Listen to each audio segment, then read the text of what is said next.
Good morning. Good morning, good morning. We have a little technical difficulties that we're working on. So in the meantime, I'll kind of do an introduction, and as soon as Brody and Steve get this up and going, because his talk is amazing, but his slideshow is equally as amazing as his talk, and I don't want you guys to miss it. But anyway, thank you so much for coming. I know the microphone is a little low, so I'll turn it up when I get down there. So on behalf of the Montrose Forum, myself, Kathy Hebers, which is back there, Judy Ann Files, Barbara Bynum, the four of us, every week we try to get it together and bring something that's just going to be so informative to you. And I don't think we've ever really disappointed everybody in this room. Cross your fingers right now.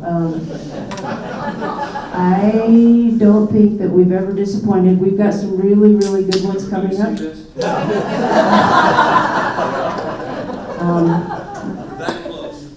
And I also just want to give you a heads up, the very first weekends in October, we'll be having the League of Women Voters and candidates that are running for office. That's always a very popular one. And I think right now, going into the ballot issue, there's like 14 issues on the ballot, so you don't want to miss that one. But that's all. I'm going to give you a little teaser about what's coming up, besides hopefully a slideshow. But we have invited Brody Wilson to come and speak to us about the Gunnison Tunnel. You're going to hear and see things that you have never heard. It's a whole new way of seeing it. He did a deep dive and did some, with artificial intelligence, was able to do some research and found newspaper clippings and letters and correspondence that nobody had ever really noticed before or even knew that existed. So he put this all together. Brody, of course, is one of ours. It's one of our own. He graduated from Montrose High School. I know that you know his parents, Bill Wilson, the potter. This is his son, Brody, and Nancy Wilson. They both moved away, but Brody has decided to move back to Montrose and live in the same house that he grew up in, which is out there south of town by the South Canal. You want me to just go ahead and do your whole thing for you? As much as possible, I think things are in Steve's hands. Okay, why don't you take over? So presentation, please, without slides. Okay, because when Steve gets it going, we'll just play catch up. We'll merge in. All right, so I'm not going to keep you anymore. This is Brody Wilson, so give him a big welcome. And as soon as you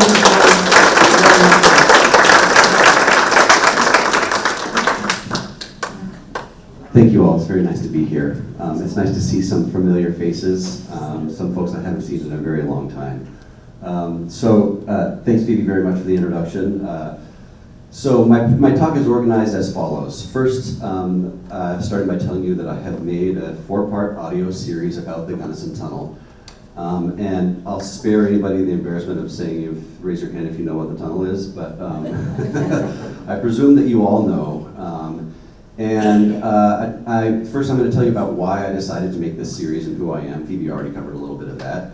And I'm going to talk about how we are in what I see today as kind of a new era of historical research, and tell you about why that is, and talk about the importance of digitization of records, the use of artificial intelligence today, and how that can help us.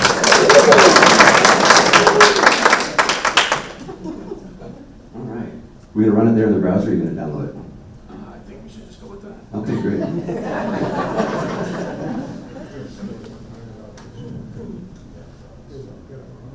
Great. Oh yeah, I think maybe if you just even hit both of them there at the top, see one or the other. Yeah, okay, excellent. Okay, so a digitization of records, and see if you just go to the second slide when you get it. The use of artificial intelligence, and then I'm excited to take you through some new insights that I believe I may be the first one to have uncovered about the tunnel. I'm the first person, at least as far as I've been able to find, who's gone really quite deep on the history of the Gunnison Tunnel in about the last 20, 25-ish years. And a lot has happened, especially with regards to technology in the last 20, 25 years. And so that's what I'm going to tell you today. So first, why do the audio series? So as Phoebe was saying, I grew up south of town on Trout Road, about 400 yards from the South Canal. And we would fish up there and walk along the canal. And it wasn't until I left Montrose for undergraduate and I wrote a paper in American Environmental History about the canal that I realized what an incredible feat of engineering this is and just how important it is to our life. As we all do, and we all see, we see the irrigation infrastructure that irrigates our valley. But I had never, until I wrote that paper, taken the time to think about what our valley might have been like had this tunnel not been built. And more importantly than that is just my own personal experience of the tunnel and growing up in this beautiful valley is it's an important time for water in general. As I presume many of you know, the Colorado River Compact is being renegotiated and needs to be renegotiated within about the next year and a half, by the end of 2025. And the Colorado River Compact is a 100-year-old agreement that decides how we divide water on the Colorado River between the upper basin states and the lower basin states. And right now we divide it by about 7.5 million acre feet for us up here and the lower basin states down in California, Arizona, Nevada. And it's an important negotiation, and Colorado and our upper basin peers are doing a lot of very difficult negotiation and strategic negotiation to ensure that we still have access to the water that comes from our state, and that we can still support a way of life for people downstream that use the same water. And I just have this fundamental belief that if all of us understand a little bit more about what has gone into developing the water that flows out of Colorado, that will just kind of make better and more informed decisions. I don't care if that's you having, writing letters and actually trying to have a role in the renegotiation of the Colorado River Compact, or just whether you decide to irrigate your 100 square foot of turf in front of your house. I just really feel like we'll all make better decisions if we understand all of the work that's gone into creating what we have today. And the Gunnison Tunnel is just one little slice of a huge amount of work. The Gunnison Tunnel, I feel like there's probably as interesting as stories all over the West. Any place you see a verdant, irrigated, beautiful valley, people have done a lot of work to make that water available. So that's why I decided to do this series. If anybody ever wants to listen to it, it's called Western Expanses is the name of the podcast, and you can search for Western Expanses anywhere on YouTube or Spotify or Apple Podcasts or anywhere you might listen.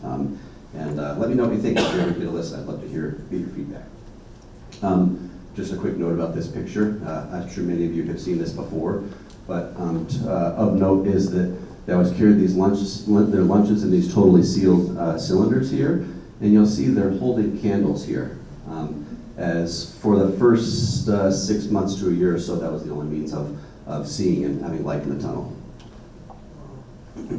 Okay, so I'm actually not going to tell you much about the tunnel itself. I'm excited to tell you about what I see as this kind of new era of historical research today. So in my preparation for this work, I basically almost never left my house. Because so much of what I needed to find was available through various organizations, university libraries, public libraries, the Bureau of Reclamation, etc. And so, for example, here in, 1903 is the very first annual report of the U.S. Reclamation Service, what we now call the Bureau of Reclamation. And the Gunnison Tunnel was one of the first 5 projects that the federal government authorized and that the Reclamation Service took on. And they are full of the financial reporting of what we were spending on those projects at the time, and all kinds of important details about what I needed to tell my story. And importantly, it wasn't just that these records have been digitized. It's great to be able to go in and read them, but the most important part was that almost all, not all, but almost all of these documents have been made machine readable. And by that, I just mean that a computer can go through and take an index of all of the words that were written in that document. All right, so that's pretty great. And if it's not immediately obvious to you why that is so beneficial, let me take a minute to tell you. So, has anybody here ever used the website coloradohistoricalnewspapers.com? This was one of the most useful resources for me in my work researching the tunnel. So,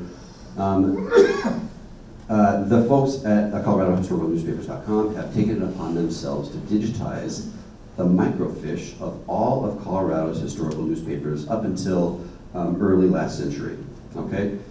And that means that all of the newspapers from our state are now text searchable. So if I wanted to hear and research about a deadly accident that happened in the tunnel when a number of men were killed by a gassing accident, I could just search Gunnison Tunnel and gas.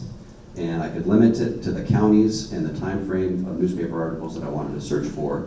And boom, there were the 13 pieces that were written about this accident.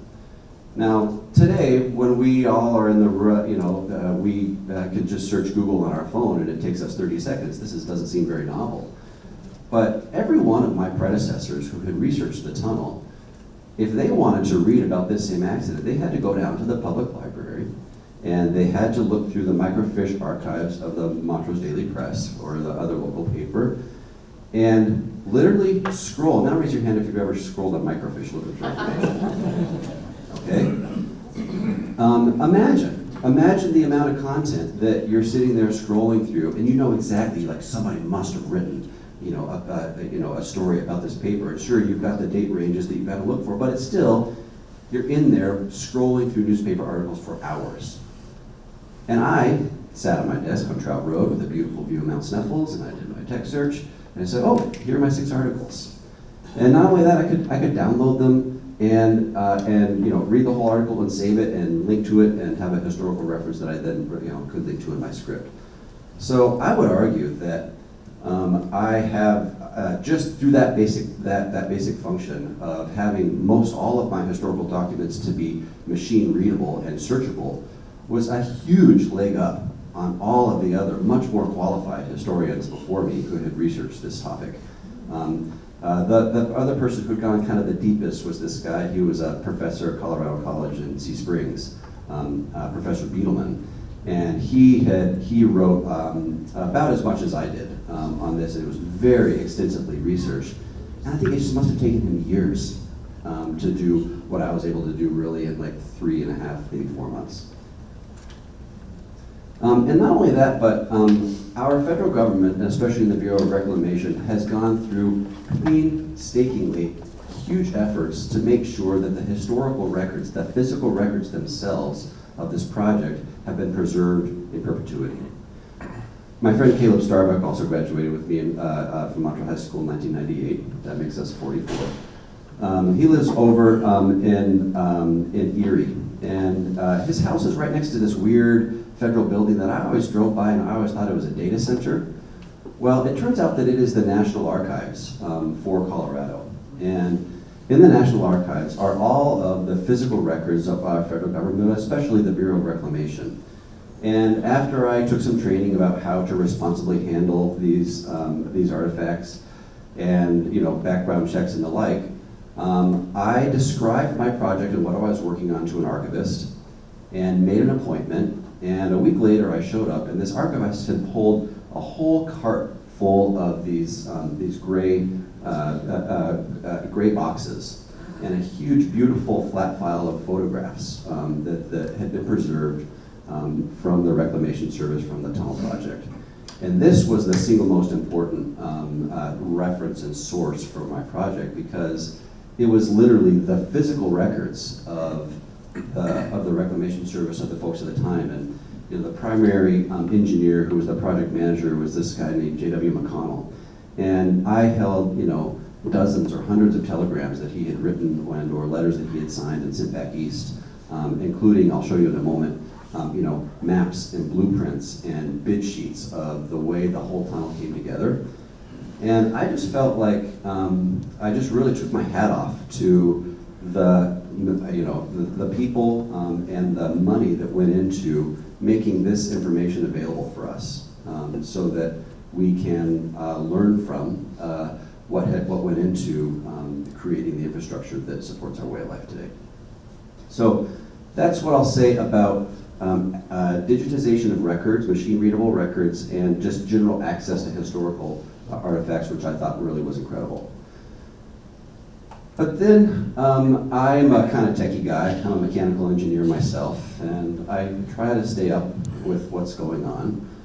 And everybody hears everything about a lot about artificial intelligence these days and how it's probably going to take over the world and la la la la. It's a lot of doom and gloom. But I used artificial intelligence to help me at this project in the following way. I mentioned that all of my sources were machine readable, right?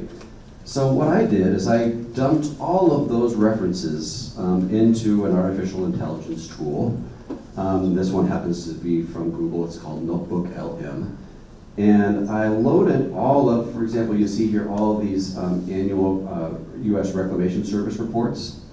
I loaded all of the articles that Colorado College professor Beetleman had written. I loaded several other articles historians had written about the tunnel. And then there's thousands of pages here. My short-term memory is not so good. If you ask me to cite specific dates of the tunnel, I'm not the guy that's going to be able to tell you, on this date, this is exactly what happened. I could thread it together in a story, but I'm not going to store those things in my head. But when I loaded all these things into this artificial intelligence tool, it read them in quotes, and then I could ask questions of this kind of newly created artificial intelligence, and it would answer my questions based on what it found in those sources. So here I said, when was this, I just made a screenshot of this as an example, when was the construction started on the tunnel? And it said, construction on the Gunnison Tunnel started in late 1904. A private contractor began construction on the Gunnison Tunnel in late 1904. And here's where I was really impressed, because this is artificial intelligence saying this, but withdrew from the project shortly after beginning due to financial difficulties. The initial contractor that they hired, a firm out of Texas, was in financial straits, and about 3 months after starting did fold, and left Ira McConnell really fumbling with how to keep the project going forward. And it was then that the federal government decided to step in and actually just go ahead and manage the project directly. But I found this tremendously helpful. I had a question in my mind, and I would read the source document looking to answer my particular question. But then as I was going through and kind of smoothing out the whole narrative of my audio series, there was all kinds of things that I just didn't line up. And I use this all the time to just answer my questions. And then, of course, it would say, we have 10 citations supporting what we just told you about when the tunnel was started. And I can click on any one of those and pick it and use it as the footnote in my script to say, here's where I got this fact that I'm reporting. So that artificial intelligence, it's not super fancy, but boy, was it handy to me. And I think that historians and researchers, and really almost anybody who's assembling information and trying to distill it into a certain body of work, they're going to use tools like this because it's way faster. And my brain can't hold all these sources or know exactly which line on which page it was said. So super handy. That's the way I use artificial intelligence in the creation of my script. The other thing that I use artificial intelligence for is that even though I am the son of an artist, I am currently on a sabbatical from my desk jockey career job in corporate America, and don't have a lot of money to put toward this project.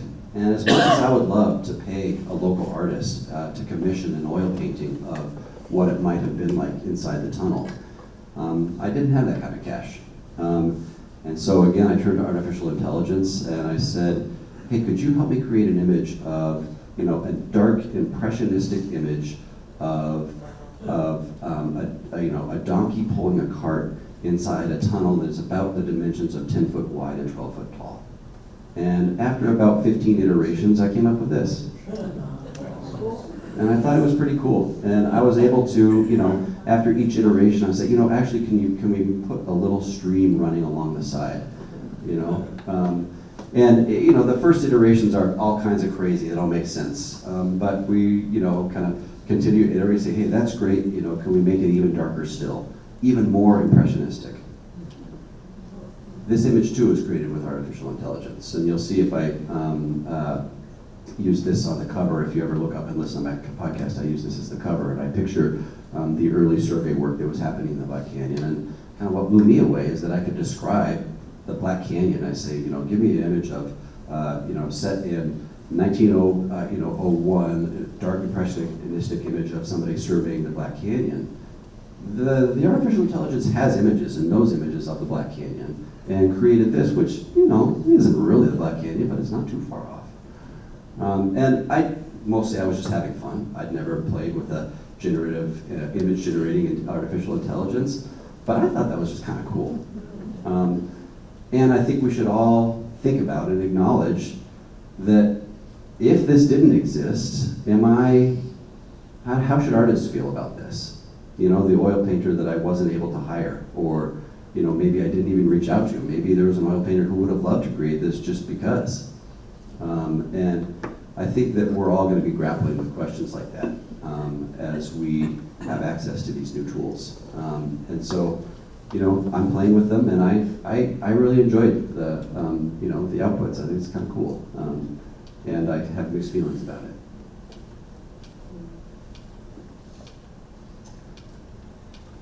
Okay, I'm about to go on to some what I believe are some new insights. How am I doing on time? About 15 minutes. Any questions so far on research, digitization of records, access to records, use of artificial intelligence? So Brody, we'll let you just carry on. Okay. And if there's one of those, we'll ask at the very end. Okay, sounds great. Sounds great. Okay, so because I had access to all of these records, I was able to, I think, see things from a little bit higher perspective than other folks had in the past. When the tunnel was first began construction, about 3-ish months in, there was a terrible accident. And the accident occurred here on the west side of the tunnel, where they're digging through this really soft adobe dirt. And the way they actually built the tunnel was they started with a smaller, roughly 8x8 size tunnel, that then they would come back and expand to the full, roughly 10 foot by 12 foot wide tunnel. And so they'd have to go in and widen that tunnel and replace temporary timbers, most of which were logged up by the Big Cimarron, by the way. Replace those temporary timbers with permanent timbers. And one day they're in there and replacing those temporary timbers, and there was a terrible collapse. Killed, I forget how many people, we'll have to listen in a minute, but 3 to 5 people. It buried some people in the immediate vicinity, and then of course it trapped a bunch of people who were working on the west face of the tunnel. And I'm going to play an audio excerpt from you, but for you about that whole situation. But so here's a topo map, and if to orient you, here is the turnoff up to the national park and the corner store here on US 50. Okay, the north is up, so you turn here to go up to the Black Canyon. Almost immediately due south of there, here where the South Canal comes out at its west portal. We were just, I forget, it's like a couple hundred yards, we'll see on the next image, is where this initial collapse happened. And a couple of graduate students from the Colorado School of Mines wrote a paper about the tunnel and talked about this collapse. And I'm going to forget her name at the moment. But I reached out to her and I talked with her. And they spoke to the fact that maybe there were some issues with Cedar Creek here that runs, in fact, in that moment, it was actually running down along this side, and they had recently diverted it to run further north. May have had a role in this collapse. And in their paper, it's a very academic, civil engineering paper, they kind of alluded to that. And of course, I was talking about other irrigation projects in the valley at the time, and what was happening immediately at the same time as all of this is the Cimarron Ditch was being dug. And if so you don't know, the Cimarron Ditch starts way back up, north of Silverjack Reservoir now, and diverts water that flows all the way along the west side there and crosses over into the Uncompahgre Valley at Cerro Summit. okay? And a portion of the Cimarron Ditch flows down Cedar Creek here. And when they were digging, when this collapse occurred, it was only the second, I think, or third season that Cimarron Ditch had been running here. And if you're familiar with this area, what happened? What do you see there when you look to the south? This is where the old railroad grade was. It's sloughing off like crazy, right? That mesa is always falling down there. And in fact, that's the reason that the Denver Rio Grande actually ended up not keeping that railroad branch, is because they were having to repair it all the time. The soils here are super unstable. And then we turn on the Cimarron Ditch just a couple seasons earlier, and we put more water down Cedar Creek than has maybe ever run down that creek. And so we have these super unstable soils where we have, the only real insight here is that there's way more water on top of these soils than has ever been, and that are still percolating from the surface down to the depths that they're digging. And you know, they really put the cause of the accident as insufficient timbering, and you know, kind of, pardon me, shit happens. And they, what really though, and when I look back at this with a civil engineer contemporary today, the real cause of this terrible cave-in was the fact that they had totally saturated these soils that they were digging through. And if the Cimarron Ditch hadn't diverted this water down Cedar Creek, likely that cave-in may have never occurred. And so that's the real cause. And here's an image that Quentin, a younger engineer, McConnell had sent this blueprint to Quentin, and I took this image at the National Archives over in Brookfield. We're looking here. This is the west portal, and that is digging to the east. So here is where all the folks were working, and here is where the primary cave-in occurred. Okay, ignore this for a moment. And this is where some folks were buried, and this is where everyone was trapped.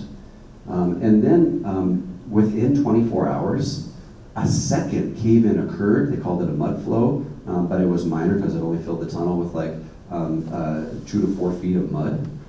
But the point is that things were super unstable. The soils were collapsing all over the place. And it's really because they had moved the location of this cedar ditch and putting all this water on top of the tunnel. So I'm going to play a little excerpt for you. I hope that you can hear this.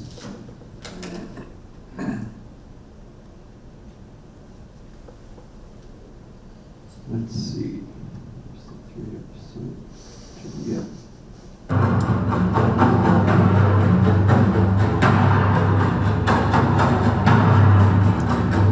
It's 10 a.m. on Tuesday, May 30th, just 3 days after Taylor Moore is off the job.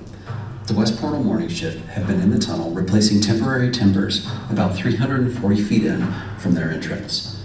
They're working in a section of adobe soil that McConnell had ordered to be enlarged to the full size of the tunnel with permanent timbers installed. And just then, a guy named Smithley sees a little trickle of sand from between two timbers. And he called out instantly to the boys, "Get out!" But before they could scarcely move,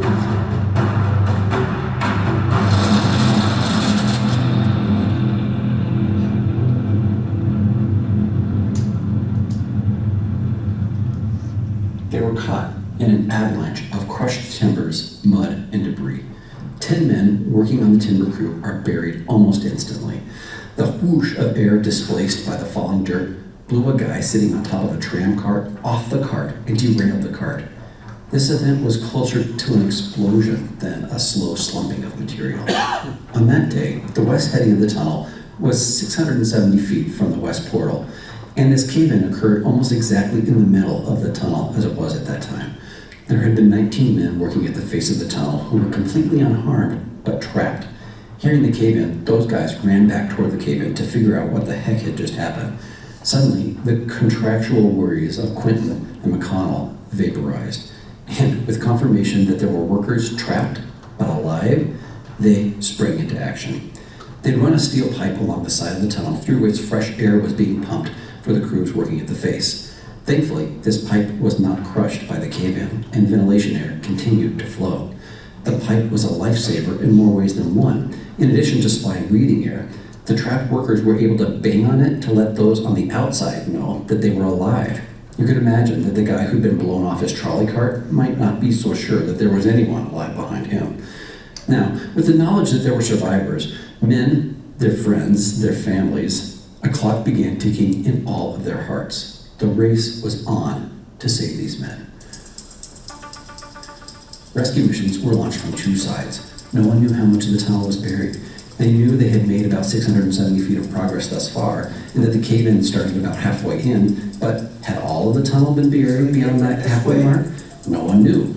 All they knew is that there were survivors banging on a pipe, and the most likely location of any survivors was at the working face where the tunnel digging was occurring, as far from the cave-in as possible. So, the first rescue effort was to dig a shaft from above the tunnel, straight down, close to where they knew the face of the tunnel was. Second, and much more precarious, they began pulling the caved-in material, a nasty conglomeration of broken timbers and mud and debris, out of the tunnel from the side of the tunnel that remained open. I say precarious because the ground above was clearly unstable, and it was anyone's guess if when they pulled the broken timber out, it would unleash another torrent of debris. I'm getting my details on this accident directly from a report that McConnell himself wrote. A call was made on the new telephone, and work at the east portal down the Black Canyon was halted so those crews could come over to help with the rescue. McConnell reports, "No time was lost in starting it, and the men worked as never before in throwing out the dirt with pick and shovel. They changed every 3 minutes, and the shaft seemingly went down with lightning rapidity. At 10:30 the next morning, just 24 hours after the accident occurred, an opening was made to the entombed men." One factor adding to everyone's urgency was the risk of the survivors drowning. Everyone knew there was groundwater flowing into the tunnel. Was that water filling the tunnel up? Picture tons of guys, maybe about 100, standing around a small hole, rotating through in 3-minute increments, digging for the lives of their companions. They were going full hero mode. In fact, McConnell reports that they eventually got close enough down that they could hear the trapped workers, and they reported to slow down. The crew from above needed to be more gentle to avoid collapsing more of the tunnel down on those guys. The shaft was completed at 11 a.m. on May 31st, just 24 hours after the cave-in. It was about 50 feet deep, and they placed a ladder down into the tunnel. The foreman... Okay. As interesting as that is, I'm going to move on to the next to the next issue. But I just love this image of, these men who, if you remember my first slide, a couple of their arms are about as big as my legs, and I just picture them just digging for all they are worth. Oh, thank you. I picture these guys digging for all they're worth in 3-minute increments, just sprinting to try to save these guys' lives. We go on to continue to say that a couple of folks that are trapped here are extracted, and of course the folks that died died in here. There were folks that crawled in the boxing of the tunnel where that stream is, where the water is flowing out, were totally trapped and crawled in that boxing, holding their breath, digging like a mole, turning their head to take a breath, and then digging further until they finally could grab onto a steel pipe, and where their companions on this side, the trapped companions, could pull them out. This is crazy. These guys were tough. And I think about that when I watch the water of the South Canal flow by my house. One more insight here, okay? Here's a cross section of the tunnel. The tunnel is 5.8 miles long. You'll recognize the beautiful and severely steep Black Canyon over here. Here's the east portal, and it slopes. I think it's something in the 50-ish, 50 to 60 feet of slope from the east portal to the west portal. Come over the 6 miles, yeah. Something to note though, they didn't just tunnel from the east portal to the west and west portal to the east. There were actually 4 headings. And Taylor Moore, the first construction company, they actually started this shaft right here. And they dug a shaft, I forget how big it was, about 5 foot by 10 foot, and put a gantry hoist and an elevator down there so that crews could dig back this way and this way at the same time, right? So for a while there were actually 4 headings proceeding. And then pretty soon, these two met, and then we had three headings that you can see here, heading number 1, heading number 2, and heading number 4. Okay? So when they finally met, of course, there was only these two headings, heading number 2 and heading number 1, that met somewhere in here. And ventilation became a real challenge because we moved through all kinds of different soils over these 6 miles, and there's all kinds of combustible gases, but especially what they call choke damp, or CO2. And there's this weird chemical reaction that happens that when you mix water with basically lime that exists and lime salts that exist in these adobe soils, that it produces CO2 and heat. And so the conditions down here, they're often above 90 and approaching 100 degrees and super humid. So, picture just digging in the dark at 100-degree, very humid conditions. It doesn't sound like a lot of fun. The other thing I thought was interesting is that, of course, as we're digging from this direction, this is all very hard rock, hard granite over here. And it's sloped down, of course, right? That's the way the water has to flow. And there's still groundwater penetrating in and coming in through this rock. Well then, of course, it just flows down here and fills up the tunnel. And so there was always, for the East Portal crew, the guys working from the bottom of the Black Canyon, they were always standing in water.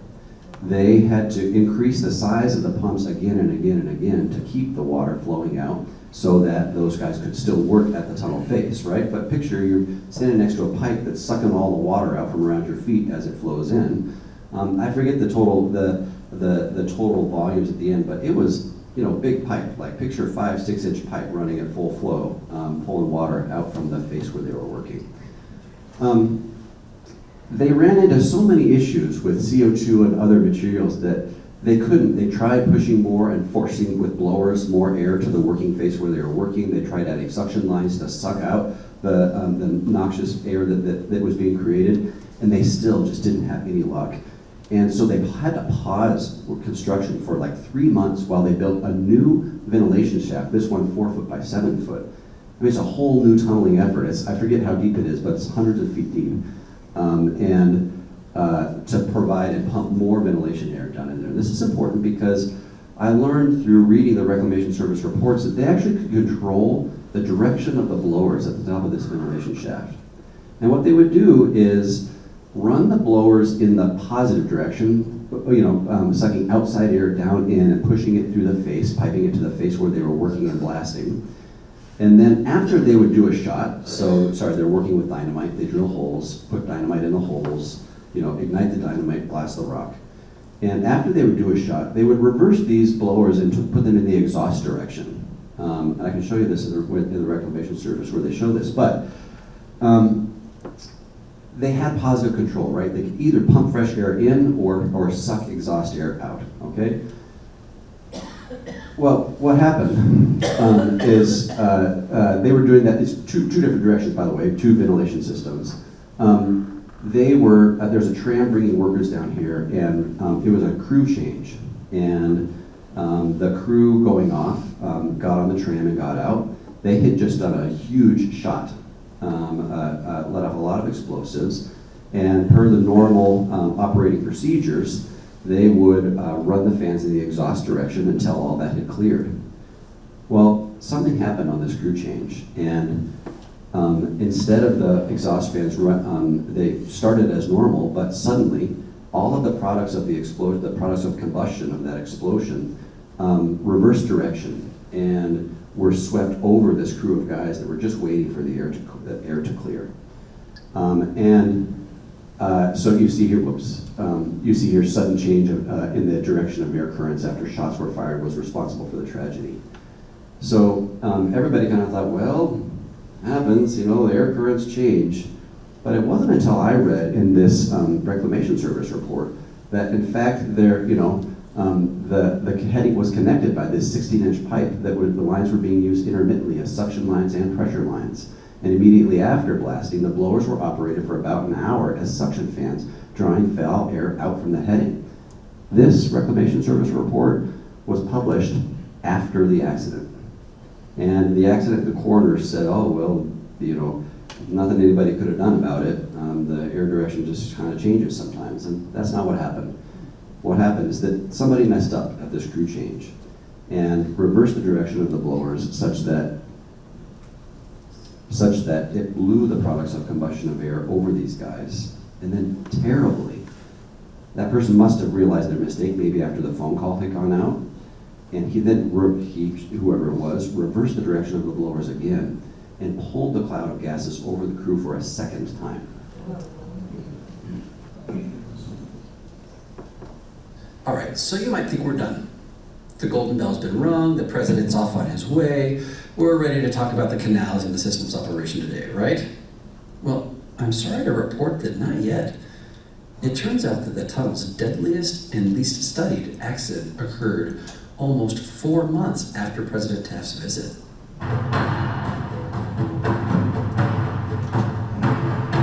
It's 3 p.m. on Sunday, January 16th, 1910. Time for a shift change. The 8 a.m. crew going off shift had just fired 50 holes.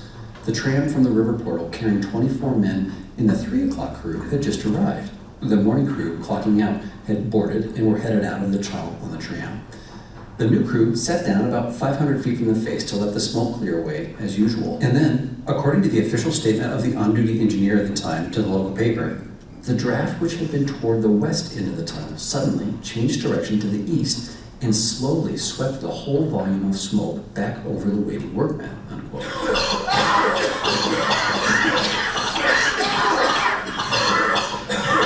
However, quote, the accident was a most remarkable one. The air currents shifted twice. First, they brought the deadly volume of gas and smoke past the men, and within a few minutes, the currents had changed and brought the gases back again, and the men were plunged into a noxious vapor shroud for a second time.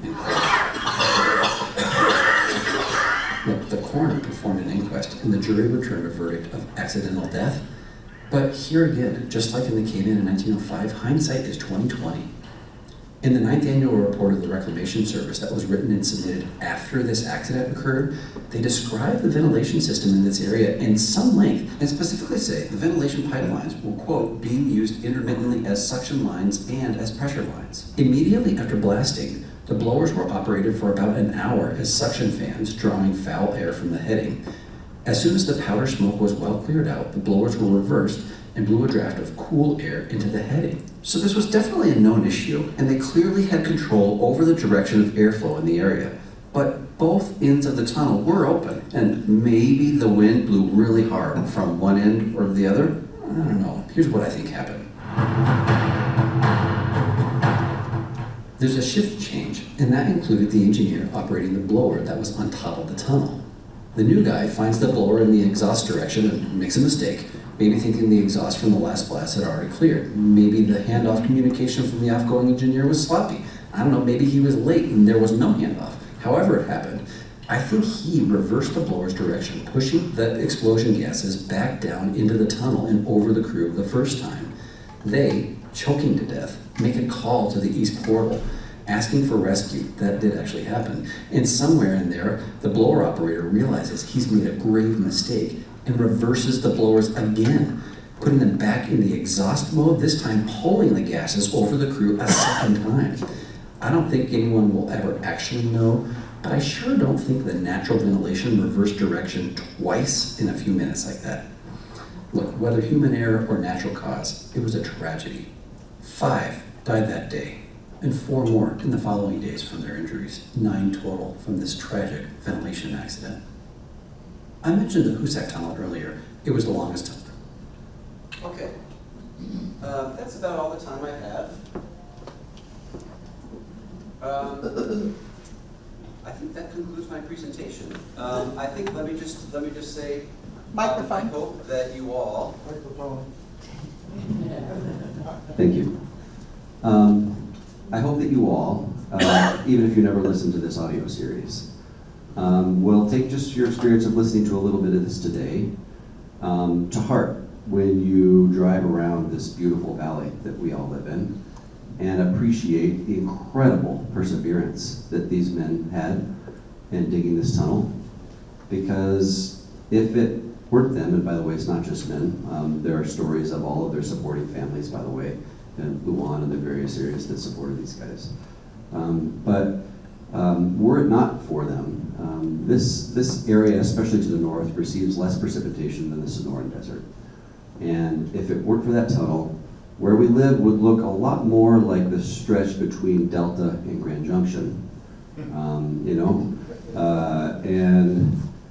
I don't really think that we would be here.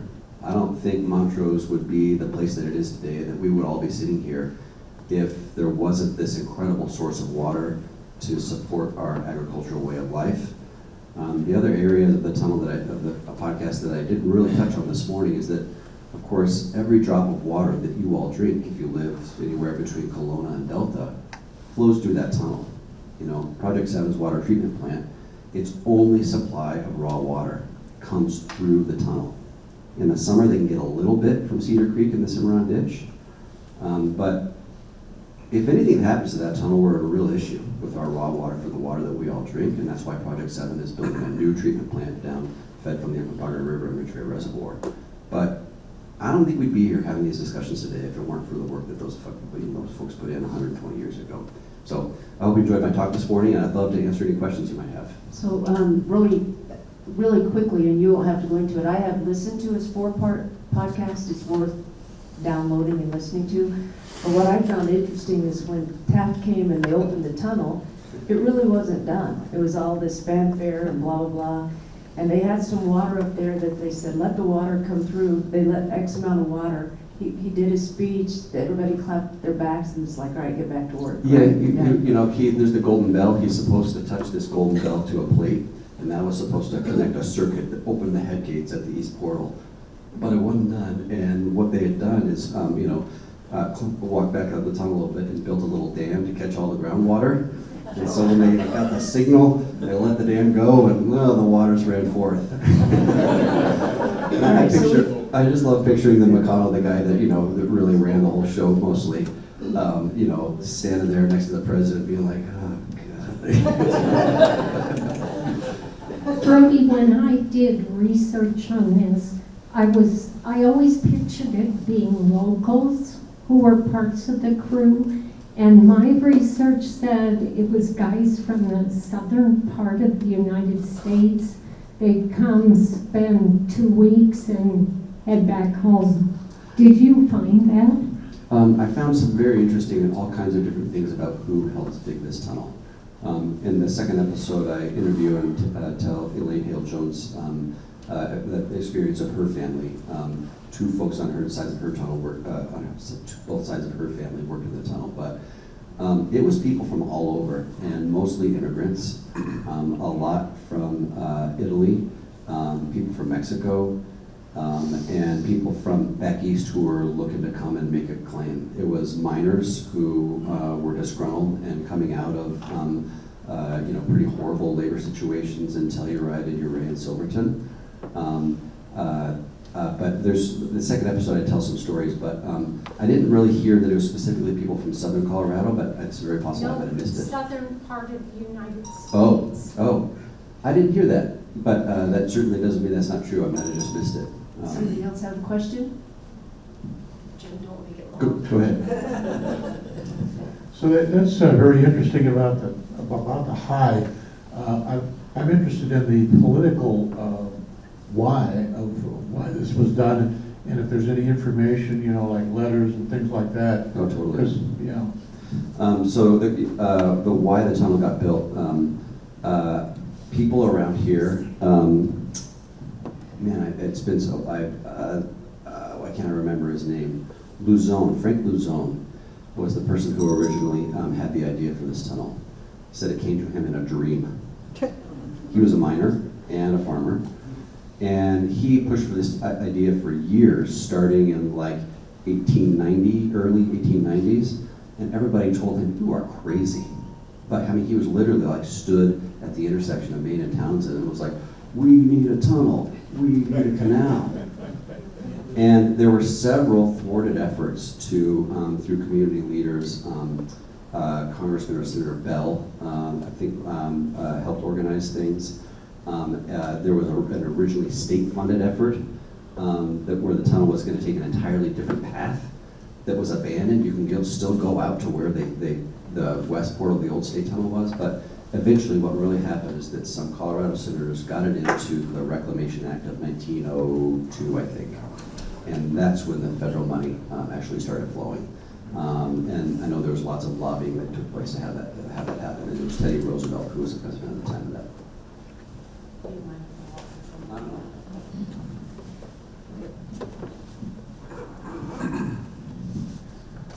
Just a couple of comments. Your comment about the miners and the arms as big as your legs. Most of that original workforce ties back into the silver crash of the 1890s. Right. And so there were experienced hard rock miners here. And maybe part of the problem that they had with that first cave-in was because of the experience that those miners had in hard rock rather than the mud that they were digging through. Another comment on your mule hauling the wagon. The tram, yeah. You really ought to go back and have your AI put different wheels on the wagon and put it on the rails.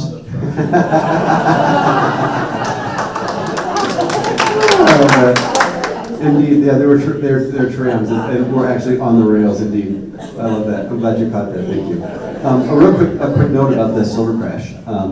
There were also really intense labor disputes going on during these survey efforts, and I tell a story in the I think it's the third episode where the name of the town, Luan, that was the camp of the West Portal, got its name, and it turned out there was this Mexican trammer who worked as a trammer.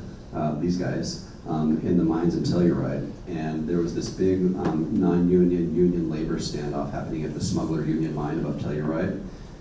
And they had this huge shootout, and Luan was killed. But his friend made it out and was marched over Imogene Pass, and eventually made his way down to Montrose and started up a little bunkhouse. And Luan, and he named the town Luan after his trammer buddy that had been shot during that labor dispute up in Telluride.